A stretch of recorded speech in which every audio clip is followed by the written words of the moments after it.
Ugh, cat butt.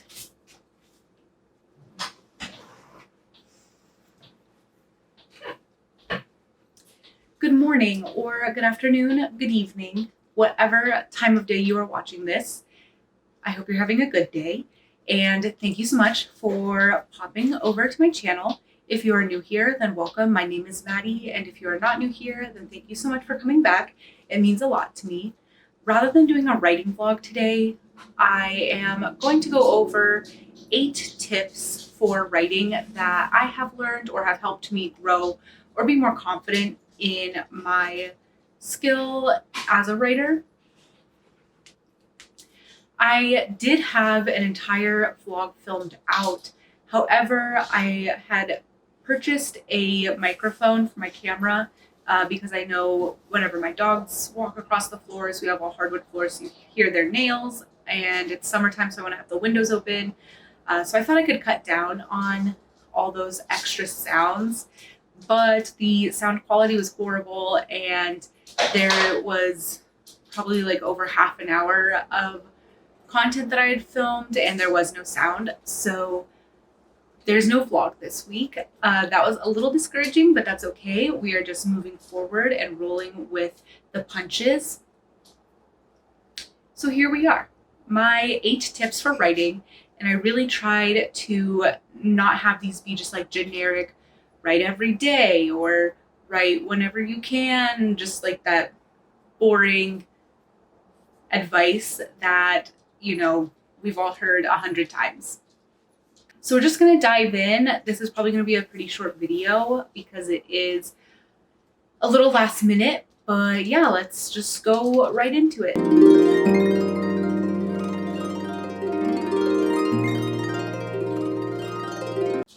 Tip number 1, allow yourself to be bad.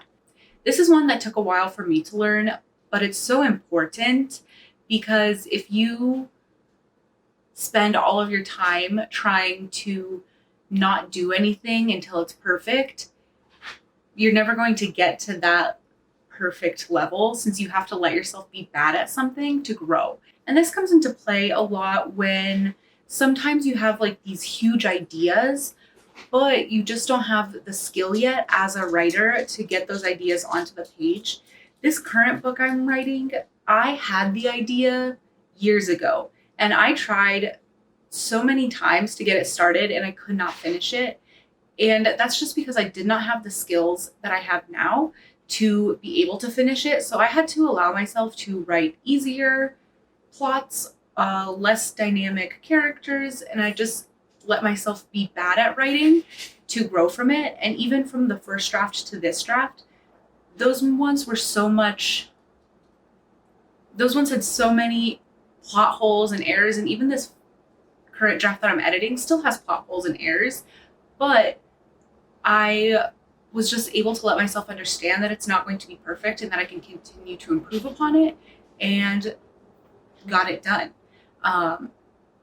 So yeah, if you are worried about your skill level, don't even worry about it, because if you finish something, you can edit it and you can make it better. But if you hold yourself back like, oh, I'm so bad, well, the good news is that writing is a skill and you can learn and improve, and you can always edit a poorly written page, but you cannot edit a blank one. My second tip is to put yourself out there in other ways. Art and writing is a very personal thing, and it's very subjective in terms of whether or not people will like what you have written. So it can be really hard and daunting to put that out into the world because you have this fear of judgment or people just going to like hate on it, whatever. It is a scary thing to do. And so sometimes it's easier to put yourself out there in another way, maybe in another way that isn't as personal to you or that you are as scared to do. My day job is dog grooming, and that has really helped me build confidence in terms of I'm going to do my job or going to complete this project, and I have to put it out there. I can't like hold it in because people want their dogs back, right? So you have to do the haircut and you have to send it out. And that has really, truly helped build my confidence in other areas of my life, especially with writing. Before, I had that job. I wasn't even in school for writing, and I would refuse to let anyone read it, even though I had this desire for people to read it. I couldn't let myself actually give it to them. So, building confidence in a different way will bleed into other areas of your life. My third tip is kind of related to tip number 2, and that is to get outsider feedback. There are so many, especially Facebook groups, that are built for beta and critique partners, where you can swap or you can see what other people are looking for if they're willing to read yours. The first time I posted, it was just to read my first 3 chapters, and I was so nervous. But through that has really helped build my writing community and also build up my confidence to let other people read it and get to the beta reading stage where I'm at now, where so many people have read my work, and it's not my best work, like I'm still working on editing it, but putting it out there has helped one make it, but putting yourself out there does make it less scary over time, and it gives you perspectives to grow and edit and do whatever. And just because you put yourself out there and open yourself up to criticism doesn't mean you have to take every single note or piece of feedback that you are given. There have been times where I have gotten feedback and I don't necessarily agree with it or see how it applies, but I just always try to look at it from a place of, well, if they didn't understand and they took it to mean this thing, how could I make them understand what my intention was, or anything like that. But it does help you just look at your work, I feel like, a little bit more critically and less critically, because when people compliment, like, oh, this was written so well, it does give you like that boost of confidence that sometimes you need just to keep going. And outsider feedback is always best when it is other writers and you are in a supportive and safe space as well. So you're not opening yourself up to any random person. Everyone is a critic, and not everyone knows, and not everyone can provide strong and actionable feedback as well. So be selective with the people you are allowing to read your stuff, especially in those beginning drafts where you still have editing and work to be done. My next tip is do not compare your work in progress to somebody's finished draft.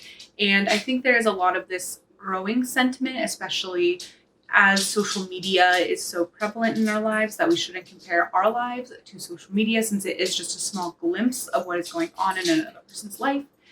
A finished draft is like that as well. You do not know how many rounds of edits or feedback they've gotten, how much they've had to change the storyline, change different characters and plot lines before getting to that final and published draft. So do not compare your work in progress to something that has already been through however many rounds of edits.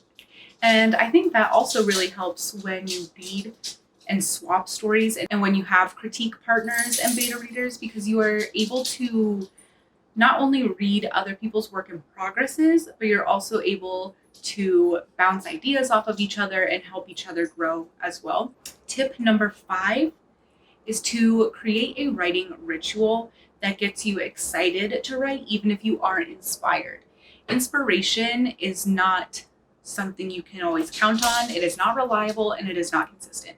So you need to be able to do something that gets you in the headspace of writing, or at least I do, that gets me in the headspace of writing, that I can sit down, set a timer, and just write. For me, I love to light a candle or listen to different playlists on YouTube. The longer the title and the more like stuff they put into it, the better. I love classical music because it doesn't have words, and I love when they add rain sound effects and thunder, fireplace, any sounds like that.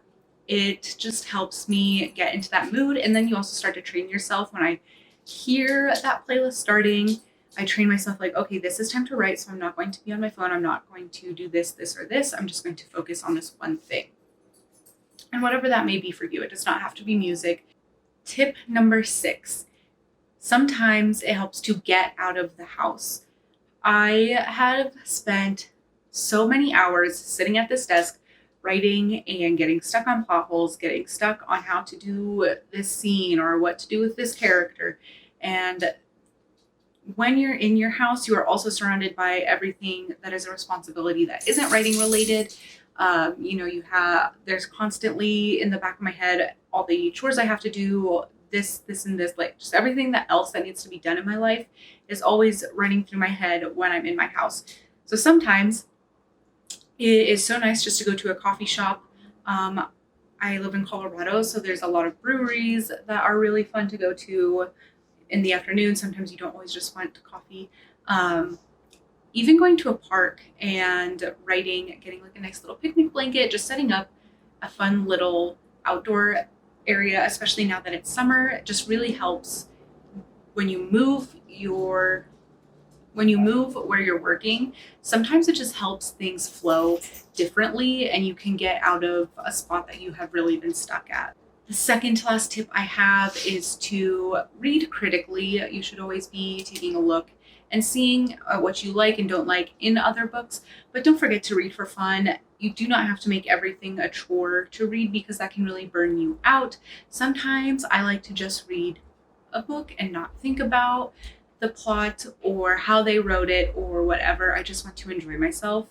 And it is okay to read books that aren't like changing the world. It's okay just to read a nice, fun book, even if that's not the genre you write in or whatever. It just read for fun and don't forget to like lose that sense of why you love story and why you love writing, and that will help you not burn out. And I think when you just let yourself enjoy the act of reading, that always makes me feel more inspired to write as well. And my final tip is that after rounds and rounds of editing, and I think that a lot of people, a lot of creatives can be really hard on themselves wanting it to be perfect, but there is a point in which you will be done and you have to learn when to call it and say, I am finished with this project. This is the best work I can put out.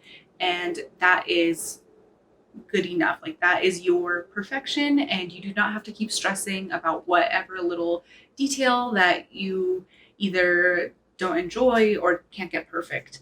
It's okay. You have worked your hardest on it, and it is, it is done. It's ready to be put out. That is all I have for today. I hope that at least one of these tips was helpful for you in your writing journey, or if you have any writing tips or tricks that you swear by or have changed the way you write, please drop them down below. And if you have made it this far, I would absolutely love it if you liked this video or subscribed to my channel. My normal genre of content is writing vlogs, and we will get back to that next week as I re-outline my book from all of the edits so I can start rewriting and adding some new scenes in and taking other scenes out. Thank you so much for watching, and I will see you next week.